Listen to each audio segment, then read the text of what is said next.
नमस्कार दोस्तों, स्वागत है आपका आज के मुख्य समाचार में, जिसमें सबसे पहली और बड़ी खबर में आपको बताएंगे कि आशीष मिश्रा की बेल का क्यों नहीं किया विरोध। सुप्रीम कोर्ट की यूपी सरकार को फटकार, 4 अप्रैल को होगी इसकी सुनवाई। दूसरी बड़ी खबर में जिक्र होगा कि उत्तर प्रदेश में बोर्ड का पेपर लीक, 24 जिलों में रद्द की गई इंटरमीडिएट की अंग्रेजी की परीक्षा। तीसरी बड़ी खबर में आपको बताएंगे कि यूपी विधानसभा में पहले ही दिन दिखा ट्रेलर, योगी वर्सेस अखिलेश से रोचक हुआ सदन का शो।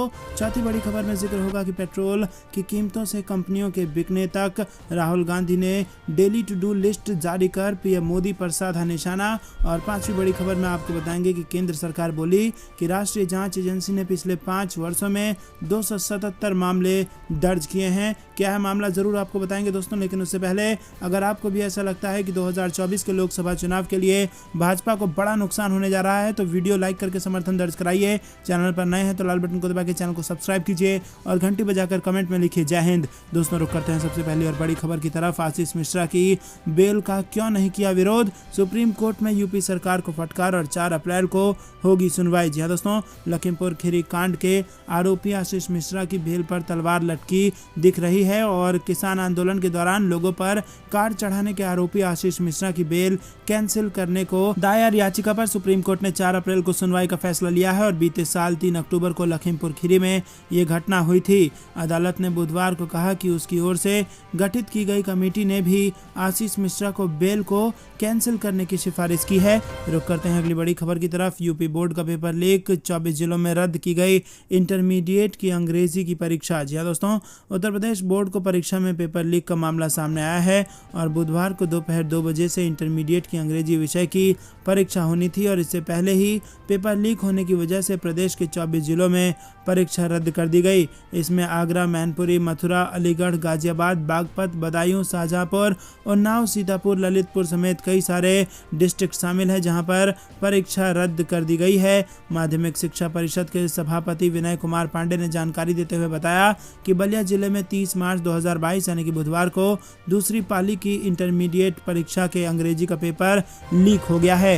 रुक करते हैं अगली बड़ी खबर की तरफ। यूपी विधानसभा से पहले ही दिन दिखा ट्रेलर, योगी वर्सेस अखिलेश यादव से रोचक हुआ सदन का शो। जी हां दोस्तों, उत्तर प्रदेश विधानसभा चुनाव में यूं तो मंगलवार को विधानसभा अध्यक्ष के चुनाव से जिस तरह पक्ष और विपक्ष ने एकमत होकर सतीश महाना का चुनाव किया और एक सुर में उन्हें महान बताया गया, लेकिन पहले ही दिन जब सदन में अगले 5 साल का ट्रेलर भी देख लिया गया। जी हां दोस्तों, जिस तरह मुख्यमंत्री योगी आदित्यनाथ और नेता विपक्ष अखिलेश यादव के बीच वार पलटवार हुआ, उससे ये तय हो गया है कि उत्तर प्रदेश विधानसभा में इस बार न सिर्फ योगी सरकार के लिए चुनौती बढ़ गई है, बल्कि राजनीति में दिलचस्पी रखने वाले यहां अक्सर योगी बनाम अखिलेश के मुकाबले देखने को मिलेंगे। दोस्तों रुक करते हैं अगली बड़ी खबर की तरफ। पेट्रोल की कीमतों से कंपनियों के बिकने तक राहुल गांधी ने डेली टू डू लिस्ट जारी कर पीएम मोदी पर साधा निशाना। कांग्रेस नेता राहुल गांधी ने पेट्रोल डीजल की बढ़ती हुई कीमतों को लेकर एक बार फिर प्रधानमंत्री नरेंद्र मोदी पर निशाना साधा है। और इतना ही नहीं, उन्होंने युवाओं को रोजगार, निजीकरण और किसानों के मुद्दे पर भी केंद्र सरकार को घेरा है। राहुल गांधी ने ट्वीट कर पीएम मोदी की daily to do list share की है। राहुल गांधी ने ट्वीट कर लिखा कि प्रधानमंत्री की daily to do list: 1. Petrol diesel gas का रेट कितना बढ़ाऊं। 2. लोगों की खर्चे पर चर्चा कैसे करवाऊं। 3. युवाओं को रोजगार के खोखले सपने कैसे दिखाऊं। 4.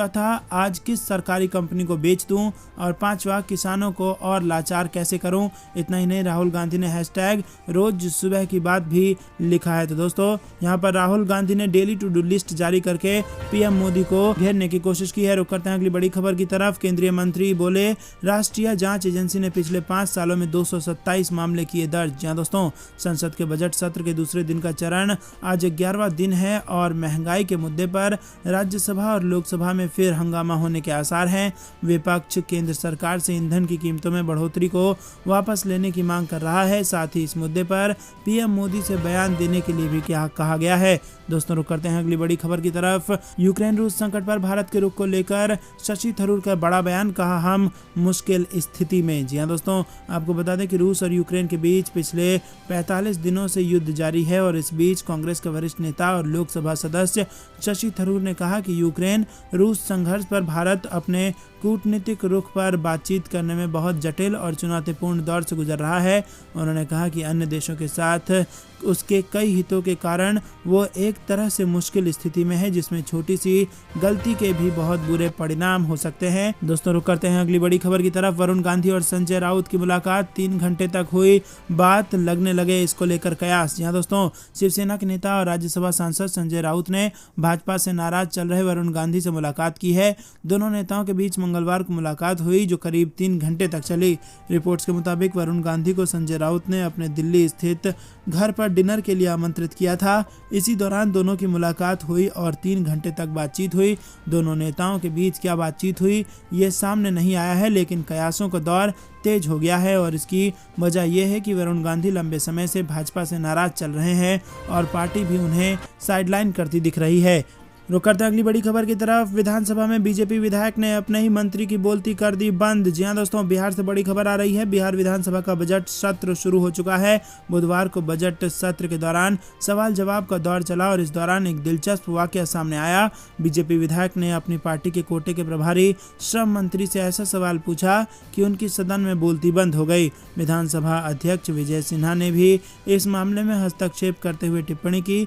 दरअसल भाजपा विधायक अरुण शंकर प्रसाद ने आईटीआई में खाली सीटों का मुद्दा उठाया और उन्होंने इस मुद्दे पर अपनी ही सरकार को घेरते हुए कहा कि आईटीआई में आधी से ज़्यादा सीटें खाली पड़ी हैं और इस वजह से प्रदेश में प्रधानमंत्री कौशल विकास मिशन फेल हो गया है। भाजपा विधायक अरुण शंकर प्रसाद ने कहा कि आईटीआई में आधी से ज़्यादा सीटें खाली हैं और सरकार के अधिकारी ही मंत्री की बात नहीं सुनते होंगे, तभी तो प्रधानमंत्री कौशल विकास योजना फेल हो गया। वहीं इस मुद्दे पर हस्तक्षेप करते हुए विधानसभा अध्यक्ष ने कहा कि मैं भी इस विभाग का मंत्री रहा हूं, मैंने कई आईटीआई को गंभीरता से देखे हैं और आसन भी इस मुद्दे को गंभीरता से देखेगा। बता दें कि बुधवार को बिहार के श्रम मंत्री जीवेश मिश्रा सदन में उपस्थित नहीं थे।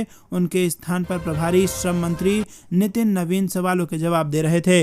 रुक करते हैं अगली बड़ी खबर की तरफ। अखिलेश यादव की सहयोगी दलों के साथ बैठक, नहीं पहुंचे शिवपाल सिंह यादव। जी हां दोस्तों, सपा प्रमुख अखिलेश यादव ने मंगलवार को सहयोगी दलों के साथ बैठक की और बैठक में शामिल सभी दलों ने एकजुटता से आगे भी मजबूती से चुनाव लड़ने की बात कही। हालांकि बैठक में प्रसपा प्रमुख शिवपाल यादव शामिल नहीं हुए। सपा कार्यालय पर हुई इस बैठक में सुभाषपा से ओम प्रकाश राजभर, जनवादी पार्टी से डॉक्टर संजय चौहान, महान दल से केशव देव मौर्य और कई सारे नेता शामिल हुए। बैठक में सभी ने कहा कि जिस तरह से सभी सहयोगी दलों ने मिलकर मजबूती से ये चुनाव लड़ा है, उसने विरोधियों के सामने बड़ी चुनौती पेश की है। लोकसभा चुनाव में और मजबूती से चुनाव लड़ा जाएगा। साथ ही सदन में हर मुद्दे पर पुरजोर तरीके से हर मुद्दे को उठाया जाएगा। इस बैठक में शिवपाल सिंह यादव शामिल नहीं हुए। बताया गया कि वो इटावा में थे और माना जा रहा है कि शिवपाल इससे पहले हुई सपा की बैठक में ना बुलाए जाने से खासे नाराज हैं और उन्होंने इस बाबत सपा संरक्षक मुलायम सिंह यादव से भी शिकायत की है। वो दिल्ली गए थे, जिसे लेकर कई तरह की चर्चाएं हैं। हालांकि शिवपाल ने विधानसभा स्पीकर के चुनाव के बहाने अखिलेश यादव ने योगी सरकार पर चलाए तीर। जी हां दोस्तों, बीजेपी विधायक सतीश महाना उत्तर प्रदेश की 18वीं विधानसभा के लिए अध्यक्ष निर्वाचित घोषित किए गए। विधानसभा में कार्यवाहक अध्यक्ष रमापति शास्त्री ने मंगलवार को सतीश महाना के निर्विरोध निर्वाचन की घोषणा की। उन्होंने सदन को बताया कि विधानसभा अध्यक्ष पद के लिए सिर्फ सतीश महाना का नामांकन पत्र प्राप्त हुआ और उसके वैध होने पर उनके निर्वाचन की घोषणा करता हूं। दोस्तों, आपको बता दें कि अखिलेश यादव ने अपनी बात रखी और अखिलेश यादव ने स्पीकर के निर्वाचन का स्वागत करते हुए कहा कि स्पीकर की बहुत बड़ी जिम्मेदारी होती है। हमारे सदस्यों के अधिकारों की रक्षा आप करेंगे। लोकतंत्र को बचाने के लिए कितने स्पीकर कुर्बान हुए। आप राइट साइड से आए, ध्यान आपको लेफ्ट का रखना है। और उन्होंने कहा कि गेम का हिस्सा मत बनिएगा, क्योंकि आप राइट से आए हैं। आप पर बहुत बड़ी जिम्मेदारी है। जिस प्रदेश से सबसे ज़्यादा प्रधानमंत्री बने, वहां का युवा रोजगार न मिलने पर फांसी लगा रहा है। दोस्तों, रुक करते हैं अगली बड़ी खबर की तरफ, जो कि पश्चिम बंगाल से आ रही है। बीजेपी पर बरसी सीएम ममता बनर्जी, बोली आग जला दो और हिंसा हिंसा बोलकर बंगाल को बदनाम करो। तो दोस्तों, भाजपा पर हमला बोला है। यहाँ पर पश्चिम बंगाल की मुख्यमंत्री ममता बनर्जी ने मंगलवार को दार्जिलिंग से भाजपा पर निशाना साधा और उन्होंने कहा कि चुनाव आते ही एक पार्टी दार्जिलिंग आती है और उल्टा पुल्टा बात बोलकर वोट लेकर चली जाती है और इसके बाद उस पार्टी का कुछ पता नहीं चलता। उन्होंने कहा कि लोगों को संबोधित करते हुए इसीलिए आपको दिल्ली का लड्डू नहीं, दार्जिलिंग, कुर्सियांग, मिरिक का लड्डू चाहिए। आपको बता दें दोस्तों कि ममता बनर्जी ने कहा कि साल में 10 बार पेट्रोल की कीमतें बढ़ती हैं, डीजल और गैस का भाव भी बढ़ाते हैं, चाहे बागान भी बंद कर देते हैं। वीरभूम की हिंसा को लेकर केंद्र की बीजेपी सरकार पर निशाना साधते हुए ममता बनर्जी बोली कि खुद ही आग जलाते हैं और खुद ही बदनाम करते हैं। बंगाल और जनता की नहीं है, खाली एक ही काम है, आग जला दो और हिंसा हिंसा बोलकर बंगाल को बदनाम कर दो। तो दोस्तों, क्या आप भी ममता बनर्जी की इस बात का समर्थन करते हैं? कमेंट में जरूर बताइए। रुक करते हैं अगली बड़ी खबर की तरफ। दिल्ली विधानसभा में हंगामा, बीजेपी के 2 विधायकों को स्पीकर के आदेश पर मार्शल ने किया बाहर। जी हां दोस्तों, दिल्ली विधानसभा में मंगलवार को जमकर हंगामा हुआ। आम आदमी पार्टी विधायकों को कथित तौर पर कानून व्यवस्था का मुद्दा उठाने से रोकने की कोशिश पर स्पीकर ने विजेंद्र गुप्ता और ओपी शर्मा को दिन भर के लिए निष्कासित करने का आदेश दिया। इसके बाद मार्शल के जरिए उन्हें बाहर कर दिया गया। आम आदमी पार्टी विधायकों ने राष्ट्रीय राजधानी में कानून व्यवस्था के मुद्दे पर केंद्र पर निशाना साधा तो विपक्षी विधायकों ने आपत्ति जाहिर की। जंगपुरा से आम आदमी पार्टी विधायक प्रवीण कुमार ने उनके क्षेत्र में एक नाबालिग को चाकू मारे जाने का मुद्दा उठाया और मांग की कि दिल्ली पुलिस आयुक्त को सदन में तलब किया जाए और उनसे कानून व्यवस्था पर जवाब मांगा जाए। स्पीकर राम निवास गोयल ने कहा कि दिल्ली के एलजी के एक आदेश का हवाला देकर सदन में सदस्यों की ओर से उठाए गए सवाल का जवाब देने से कई विभाग मना कर देते हैं। गोयल ने कहा कि उपराज्यपाल के आदेश ने विभागों का हौसला बढ़ाया है और जवाब नहीं दिए जा रहे हैं। एलजी के आदेश के बहाने आज 5-6 सवालों के जवाब नहीं दिए गए। आदेश ने दिल्ली को तबाह कर दिया है। तो दोस्तों, आपको बता दें कि यहाँ पर विरोध करने पर भाजपा के विधायकों को मार्शलों ने कर दिया है बाहर। रुक करते हैं अगली बड़ी खबर की तरफ। विधानसभा चुनाव की तैयारी में जुटी कांग्रेस मोदी सरकार को घेरने का बना लिया है रोड मैप। जी हां दोस्तों, प्रदेश में 2 साल के बाद होने वाले विधानसभा चुनाव में चुनावी लाभ लेने के लिए कांग्रेस एक बार फिर महंगाई के मुद्दे को जोर शोर से उठाने की तैयारी में है। प्रदेश कांग्रेस 31 मार्च से 7 अप्रैल तक प्रदेश में 3 चरणों में महंगाई मुक्त भारत अभियान चलाने की तैयारी की जा रही है। बढ़ती महंगाई, पेट्रोल, डीजल और रसोई गैस के दामों में लगातार हो रही वृद्धि से आम जन में आक्रोश है।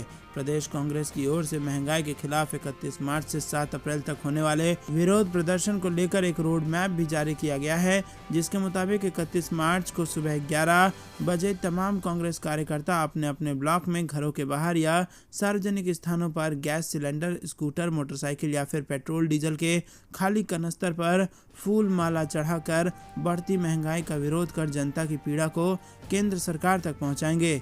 2 अप्रैल से 4 अप्रैल के बीच सुबह 11 बजे सभी जिला मुख्यालय पर जिला कांग्रेस कमेटियों की ओर से धरने, प्रदर्शन और जुलूस निकाले जाएंगे। 7 अप्रैल को सुबह 11 बजे प्रदेश स्तरीय महंगाई मुक्त भारत धरने का आयोजन किया जाएगा और प्रदेश कांग्रेस के अध्यक्ष गोविंद सिंह डोटासरा के नेतृत्व में होने वाले धरने प्रदर्शन में कांग्रेस पार्टी के अग्रिम संगठन, पीसीसी पदाधिकारी, मंत्री, विधायक भी शामिल होंगे।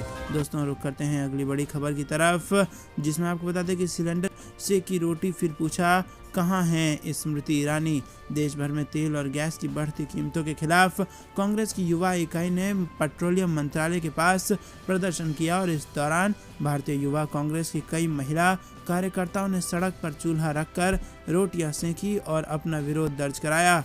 संगठन के कार्यकर्ताओं ने विरोध करते हुए सिलेंडर की अर्थी भी निकाली। युवा कांग्रेस के अध्यक्ष श्रीनिवास बीवी ने विरोध प्रदर्शन की तस्वीरें साझा करते हुए ट्वीट किया। उन्होंने लिखा, महिलाएं सड़कों पर हैं, स्मृति ईरानी कहां है। श्रीनिवास ने कहा कि सरकार को बढ़ी हुई कीमतें तत्काल वापस लेनी चाहिए। दोस्तों, रुक करते हैं अगली बड़ी खबर की तरफ। पेट्रोल डीजल की बढ़ती कीमतों पर आया केंद्र सरकार का बयान और कही ये बड़ी बात। जी हाँ दोस्तों, आपको बता दें कि देश में पेट्रोल डीजल के दाम में लगातार इजाफा हो रहा है। विपक्षी पार्टियां महंगाई और ईंधन की बढ़ती कीमतों को लेकर सरकार को घेर रही है और इस बीच वित्त मंत्री निर्मला सीतारमण ने मंगलवार को राज्यसभा में ईंधन की बढ़ती कीमतों को अभूतपूर्व बताया। उन्होंने कहा कि ईंधन की कीमतों में अभूतपूर्व बढ़ोतरी एक चुनौती है। निर्मला सीतारमण ने राज्यसभा में वित्त विधेयक पर चर्चा का जवाब देते हुए सदन को बताया कि साल 2010-11 से लेकर 21-22 तक पेट्रोल डीजल पर लगने वाले सेस के जरिए केंद्र सरकार ने 11.32 लाख करोड़ रुपए जुटाए हैं। उन्होंने बताया कि इसमें से सरकार ने इस दौरान 11.37 लाख करोड़ रुपए खर्च किए हैं। देश की राजधानी दिल्ली में पेट्रोल की कीमत 99.41 रुपये प्रति लीटर से बढ़कर 100.21 रुपये प्रति लीटर और डीजल की कीमत 90.77 रुपये प्रति लीटर से बढ़कर 91.47 रुपये प्रति लीटर हो गई है। रुक करते हैं अगली बड़ी खबर की तरफ, जो कि मौसम विभाग से आ रही है। अगले कुछ दिनों में ही रौद्र रूप दिखाएगी गर्मी, गंभीर लू चलेगी और ऐसे रहेंगे देश में मौसम के हालात। जी हाँ दोस्तों, आपको बता दें कि मार्च महीने के अंत में ही गर्मी अपना कहर बरपाने लगी है। देश के ज्यादातर हिस्से हीट वेव का सामना कर रहे हैं, जिससे आम जनजीवन प्रभावित हो चला है। मौसम विशेषज्ञों की राय में अगले कुछ दिनों में गर्मी रौद्र रूप दिखाएगी और कई जगहों पर अधिकतम तापमान 41 डिग्री पार जाने की संभावना है। वहीं दिल्ली समेत हरियाणा, राजस्थान, उत्तर प्रदेश, मध्य प्रदेश में हीट वेव की स्थिति और गंभीर होगी और गर्म मौसम से फिलहाल राहत मिलने की कतई उम्मीद नहीं है, क्योंकि बारिश की कोई संभावना नजर नहीं आ रही है। स्काईमेट के प्रमुख मौसम विज्ञानी डॉक्टर महेश पालावत ने बताया कि मैदानी इलाके में हवा की गति धीमी हो रही है।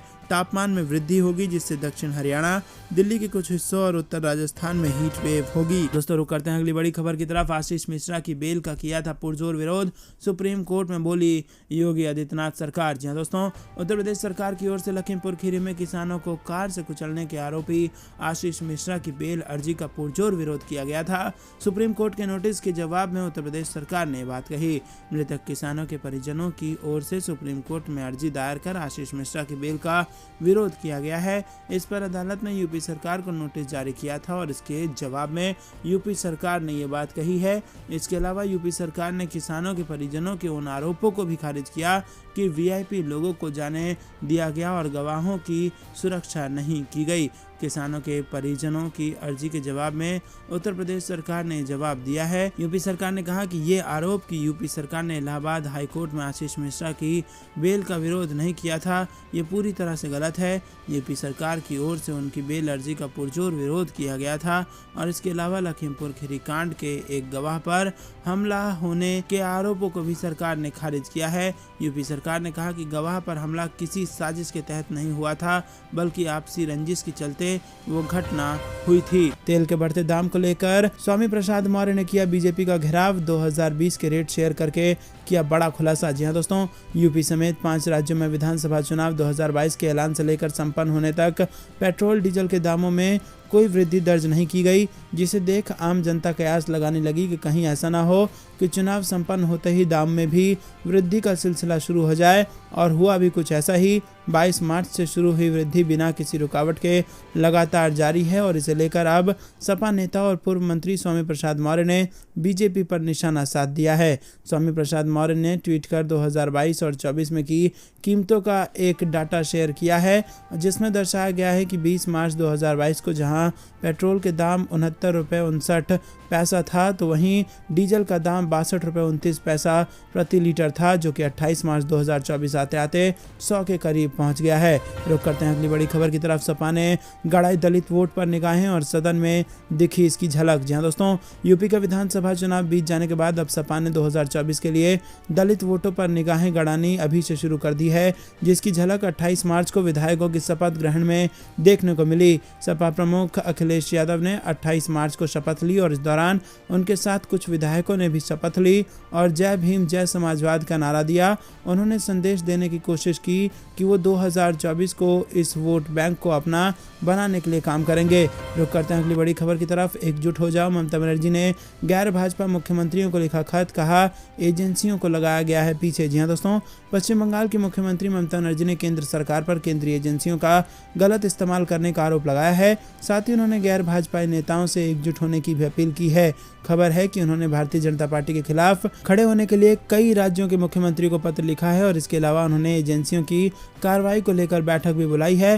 फिलहाल बीरभूम हिंसा के चलते बंगाल में सियासी विवाद छिड़ा हुआ है। मीडिया रिपोर्ट्स के अनुसार उन्होंने कहा कि विपक्ष को जिम्मेदार ठहराने के लिए एकजुट हो जाना चाहिए। रुक करते हैं अगली बड़ी खबर की तरफ। मुख्तार अंसारी एम्बुलेंस मामले में बीजेपी नेता डॉक्टर अलका राय भाई समेत गिरफ्तार। जी दोस्तों, मुख्तार अंसारी एम्बुलेंस प्रकरण के मामले में बीजेपी नेता और उनके भाई को पुलिस ने गिरफ्तार कर लिया है। मंगलवार सुबह बाराबंकी पुलिस शेषनाथ राय और डॉक्टर अलका राय को अपने साथ ले गई। आपको बता दें कि पंजाब के रोपड़ जेल में बंद रहने के दौरान मुख्तार अंसारी को एम्बुलेंस सुविधा मुहैया कराने का पूरा मामला है और इस मामले में जांच के बाद पुलिस ने मुख्तार अंसारी समेत 12 आरोपियों के खिलाफ गैंगस्टर के तहत कार्रवाई की है। रुक करते हैं अगली बड़ी खबर की तरफ। पेट्रोल हो गया 100 के पार, कर रही डकैती ये सरकार, तेल के दाम पर कांग्रेस का मोदी सरकार पर वार। जी हाँ दोस्तों, आपको बता दें कि राष्ट्रीय राजधानी दिल्ली में पेट्रोल की कीमत 100 को पार करके अब 100 रुपये 21 पैसे प्रति लीटर हो गई है। तो दोस्तों, आपको बता दें कि देश की आर्थिक राजधानी मुंबई में पेट्रोल के दाम 85 पैसे बढ़कर अब 115 रुपये प्रति लीटर पर आ गया है और 75 पैसे बढ़कर डीजल का दाम 99 रुपये 25 पैसे प्रति लीटर पर आ गया है।